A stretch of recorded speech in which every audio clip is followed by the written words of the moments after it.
fort, elle revient fort. Ouais, la Britannique est en train de craquer. Alors peut-être. La Britannique est en train de craquer, Patrick.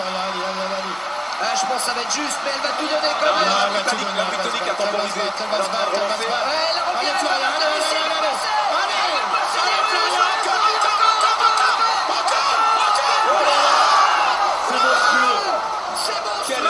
Alors effectivement, on a décidé dans cette période d'Euro, de football et également des Jeux Olympiques qui vont commencer de s'intéresser à la fiscalité des paris sportifs, des jeux de hasard, puisqu'on sait que au cours des grosses compétitions, beaucoup de personnes s'intéressent aux paris sportifs, essayent de parier sur tout ce qui pourrait rapporter un gain important, et il faut s'intéresser bien sûr à la fiscalité applicable si vous gagnez de l'argent grâce à vos paris. Donc on va s'intéresser à tout ça dans la vidéo, on va voir quelle est la fiscalité lors de vos gains et notamment en fin de vidéo les particularités pour le poker et le bridge. Donc c'est tout ce qu'on va détailler dans la vidéo, c'est parti.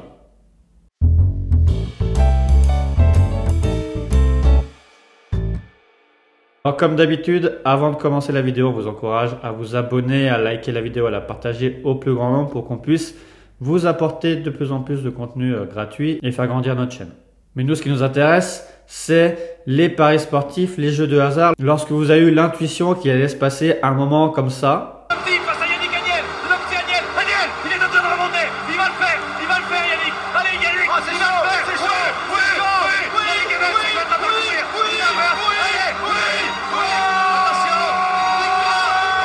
ou un complet retournement de situation et que vous aviez prévu la victoire, Qui commence à remonter, les Français qui vont passer devant les Allemands, peut-être à la photo finish. France-Allemagne, le bateau blanc est français, le bateau jaune allemand. Et à l'arrivée, le premier titre pour l'équipe de France ici à Épelette. Victoire devant l'Allemagne et le Danemark. et bien sûr, vous aviez une cote très intéressante qui vous avait permis de faire un gain très intéressant. Il y a du monde, il y a Trezeguet. Oui, l'équipe de France est championne d'Europe. Mais se pose la question de est-ce que ces sommes doivent être déclarées aux impôts, est-ce que ces revenus sont imposables? Alors il faut savoir qu'il y a un principe général qui est que tous les gains des paris sportifs des jeux de hasard, même réalisés à titre habituel, ne sont pas par principe imposables. Donc ils sont exonérés d'impôt sur le revenu. Cependant, il y a une limite logique qui est, sauf en cas de fraude, bien sûr, quand vous pouvez influencer sur le résultat de vos paris sportifs ou de vos jeux de hasard. Et dans ce cas-là, vous serez imposable au titre des bénéfices non commerciaux, donc des BNC. Donc ce qu'il faut retenir, c'est que par principe, lorsque vous allez parier en ligne, par exemple sur est-ce que Mbappé va marquer son penalty contre la Suisse,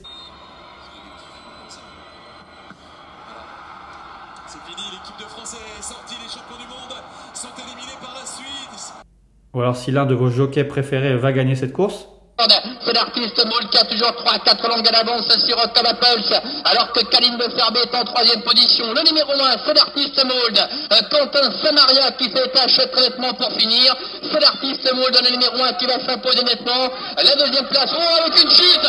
Chute du numéro 1, c'est l'artiste Mould, son partenaire qui s'est déconcentré juste avant le passage du poteau. Et une victoire qui va certainement revenir finalement au numéro 3, Thomas Pulse. Total coup de théâtre à l'arrivée. même si vous pariez de façon habituelle, ça ne sera pas imposable. Sauf si bien sûr vous avez fraudé dans le jeu et vous avez pu influencer le résultat de la course ou du résultat sportif. Je rappelle, le jackpot a gagné ce soir plus de 64 millions d'euros. Est-ce que vous arrivez à imaginer ce que vous pourriez faire avec autant d'argent? Moi, j'y arrive pas personnellement. C'est la même chose également en ce qui concerne le loto. C'est assez connu que ceux qui vont gagner le loto, c'est une somme qui va être exonérée d'impôts. D'ailleurs, la jurisprudence se considère même que si vous trouvez un ticket de loto par terre, un ticket gagnant, et que vous faites une transaction avec la personne qui avait joué au loto pour récupérer une partie du gain, et ben vous serez également non imposable sur la partie qui vous sera reversée par la personne qui avait véritablement joué et qui va gagner au loto. Donc voilà, ça c'est le principe, c'est à partir du moment où c'est du pur hasard, et même si c'est des gains qui sont réalisés à titre habituel, vous serez exonéré d'impôts. Après, effectivement, pour certaines catégories de jeux où on va atténuer le hasard et ainsi pouvoir jouer sur l'aléa du jeu, on va pouvoir être imposable sur les gains. C'est ce qui se passe notamment pour le bridge ou le poker. Alors, il est une meilleure main que Marc avec As-9. Cuvette, il faire là-dessus, il va call, ouais, voilà, il va défendre as 9 off, c'est standard. Puisque pour les gains de joueurs professionnels de bridge, les gains vont être imposables dans la catégorie des bénéfices non commerciaux. Et ça va être la même chose pour les joueurs de poker, à savoir que les gains réalisés par des joueurs de poker professionnels, dans des conditions qui vont permettre de supprimer ou atténuer fortement l'aléa du jeu, seront imposables dans la catégorie des bénéfices non commerciaux. Et d'ailleurs, c'est la jurisprudence en 2018 qui est revenue préciser ces conditions, à savoir que même si le principe de base c'est que la pratique du jeu de hasard, même à titre habituel, n'est pas source de revenus imposables, c'est ce qu'on a vu avant. Cependant, lorsqu'on a une pratique habituelle d'un jeu d'argent permettant de s'opposer à des adversaires et lorsqu'on peut diminuer de manière significative l'aléa du jeu par ses qualités ou son savoir-faire et qu'on retire de ses gains un revenu significatif, on sera imposable dans la catégorie des bénéfices non commerciaux. Et d'ailleurs là, il importera peu qu'on exerce cette activité à titre professionnel ou non professionnel.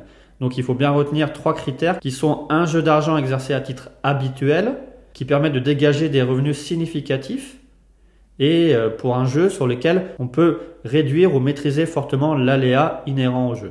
Donc on le voit, à partir du moment où vous allez pouvoir influencer sur l'aléa du jeu par votre pratique et par votre expertise, il y aura une possibilité que ces revenus soient considérés plus ou moins rapidement par l'administration fiscale comme un revenu imposable à partir du moment où ça sera fait de manière habituelle et lorsque vous allez dégager des revenus qui vont être significatifs. Alors effectivement, il n'y a pas de définition sur le côté significatif et sur le critère habituel. Donc comme c'est des notions qui ne sont pas précisées, elles pourront toujours être contestées contre l'administration fiscale et devant le juge. Mais en tout cas, il faut bien retenir ces 3 critères.